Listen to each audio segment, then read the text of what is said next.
my baby. Got me staring at you. So I'm crazy. Won't you bend that back for me? Hey, salut à tous, c'est Chrissy. Merci de me retrouver aujourd'hui pour une nouvelle vidéo. Aujourd'hui, c'est maquillage. On va faire un petit tuto make-up ensemble, step by step, et normalement, ça devrait bien se passer. J'ai encore utilisé ma palette go-to du moment, à savoir Dare to Create de Morphe, et cette fois-ci, j'ai axé sur les tons verts de la palette. Donc j'espère que ça va être intéressant pour vous, que c'est assez clair. Et tout de suite, mon petit tuto. Allez go, je commence par m'hydrater la peau, toujours une petite crème hydratante, crème de jour qui fait ici office de primer également, donc c'est super pratique. Moi j'aime bien commencer ma routine par ça parce que j'ai la peau assez sèche du visage, donc ça m'aide. Je mets le pore filler donc de chez NYX, c'est un primer qui me permet en fait de combler les pores de mes joues parce que ils sont hyper dilatés.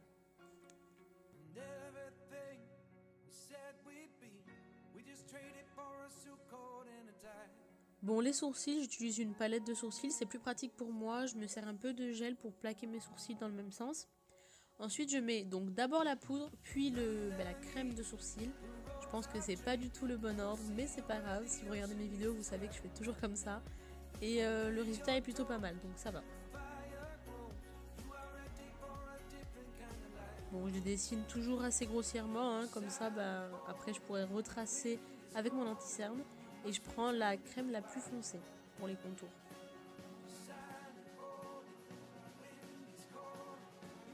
Du coup, voilà mon anti-cerne.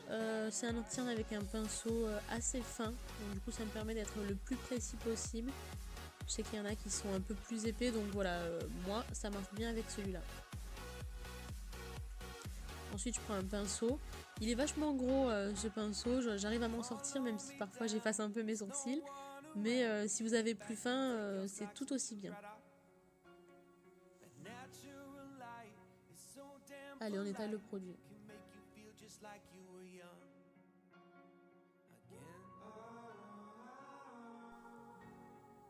Donc là, je rajoute un peu de crème quand je vois que j'ai trop dépassé. Puis après, je tapote pour estomper le produit. Avec ce pinceau mousse, je vais prendre du highlighter. Donc qui fait partie de ma palette de sourcils. Et en fait, je vais juste souligner les traits que j'ai fait pour donner du relief à mon sourcil et qu'il soit plus visible. C'est le fond de teint. Bon, là, je mets l'anti-cerne de la gamme Born This Way de chez Too Faced. Pourquoi l'anti-cerne? Parce qu'il était moins cher, tout simplement, hein, on va pas se mentir. Mais la shade, elle était vraiment cool. Le pinceau, putain, il est sale. Désolée. En tout cas, c'est un Real Techniques et il est vraiment trop cool. Le seul souci, c'est qu'il se gorge vite de produit et du coup, ça fait cet effet pinceau dégueulasse que vous voyez. Mais il est hyper pratique.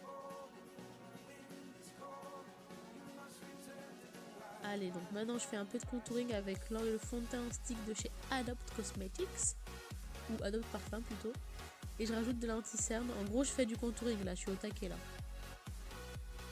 Allez, ensuite on va étaler avec le même pinceau dont on s'est servi pour faire les sourcils. En ce qui concerne l'anti-cerne, tranquille, on étale.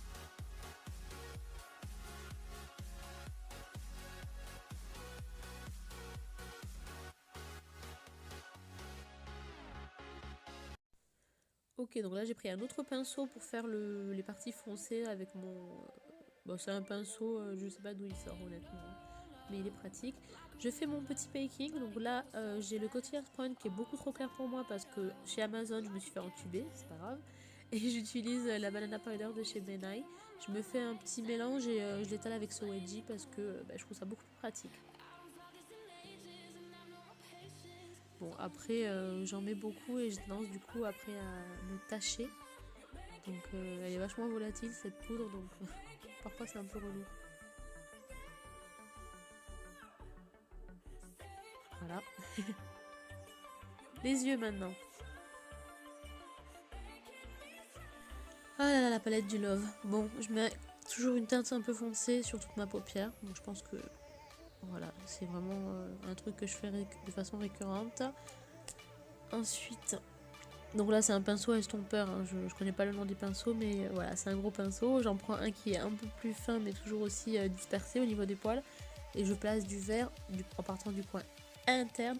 Voilà, j'en étais sûre que je m'allais me planter. Du coin externe vers le coin interne. Et j'estompe encore pour pas que les couleurs se mélangent trop. Ensuite, je prends un autre pinceau avec des poils dispersés pour mettre du foncé encore au niveau du coin externe. Et j'estompe pour pas mélanger les couleurs. Bon, moi je rajoute un peu de vert. Je prends un pinceau plat pour prendre cette couleur. Alors elle est crémeuse mais de ouf. Et en fait dès qu'on le met sur la paupière on voit comment ça fait brillant comme ça, j'adore. Bon le nez qui gratte hein, comme d'hab. Voilà donc ce vert juste au milieu de la paupière en fait. Toujours le marron au-dessus, on estompe. Avec ce petit pinceau là, je vais prendre du vert clair pour le mettre au coin interne. Pour préparer la deuxième couleur qui va venir par-dessus. Le pinceau mousse, il me permet donc du coup de prendre cette même couleur et de la mettre au niveau de ma ligne inférieure des cils. Je prends un pinceau mousse parce qu'en fait à ce niveau-là, j'ai vraiment le fard à paupières qui tient pas trop. Donc j'utilise toutes les astuces possibles. Encore un petit pinceau pour prendre ce doré là que je place au coin interne comme ceci. Et un peu de vert. J'atteins jamais le milieu en fait avec les teintes que je rajoute. Bon, mon eyeliner c'est un eyeliner de chez Bourjois. Il est vraiment cool. Je sais pas, il y en a qui aiment bien faire un eyeliner assez fin et tout. Lui il est vraiment parfait. Il sèche rapidement et le pinceau il est fin, il est cool en fait, genre je l'ai acheté, je m'en sers, il y a une raison, donc voilà. Là je reprends un crayon à sourcils qui est marron du coup, parce que j'avais pas de crayon normal, et j'en mets au niveau de ma ligne d'eau, je sais pas comment ça s'appelle, mais voilà quoi. Allez mascara, je mets le Bad Gal Bang, mais je me suis rendu compte en fait qu'il n'y en avait plus, donc j'ai pris le petit, et j'ai fini mon mascara. Faut avoir le sens pratique hein. Allez, Black Girl Magic, j'ai fait le trait hors caméra. On met un peu de blush. Ça, c'est mon blush du moment. Je le mets tout le temps. C'est surtout parce que j'en ai pas acheté d'autres, mais en vrai, je m'en sers parce que je le trouve trop cool. La palette de chez Morphe Brushes, donc c'est la Babe in Paradise en collaboration avec Bretman Rock, que j'adore. Et donc, du coup, j'ai acheté cette palette pour le soutenir. Les teintes, elles sont sympas, donc je sais pas pourquoi je me serais privée. Allez, on fixe avec le Fix Plus, Koné, MAC. Et là, putain, le 4 couleurs comme ça, j'adore. En gros, c'est un stylo 4 couleurs comme à l'époque. Je pense qu'il y en a qui s'en servent encore, mais je dis comme à l'époque. Et en gros, c'est des lip liners. J'ai mis une couleur prune avant de rajouter le The Ball, la couleur 13.2. On mélange, on écrase. Et non, j'aime pas. Allez, on rajoute du lip liner. Allez, j'écrase. Ouais, c'est sympa. Bon, je matifie. Et c'est bon. Et voilà, le look est terminé. J'espère que ça vous a plu. J'espère que j'ai été assez pédagogue dans mon explication, tout en parlant pas trop, hein, encore une fois.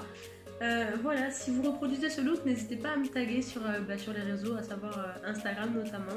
Ça me fait super plaisir de voir que j'ai pu en inspirer certaines ou certains. Donc voilà. Si la vidéo vous a plu, encore une fois, n'hésitez pas à liker, partager, commenter. Ça fait toujours plaisir et ça m'aide beaucoup. N'hésitez pas non plus à vous abonner à la chaîne parce que j'essaie de poster de plus en plus de vidéos et ça me fait plaisir d'élargir mon audience. En tout cas, moi je vous laisse et je vous dis à bientôt pour la prochaine vidéo.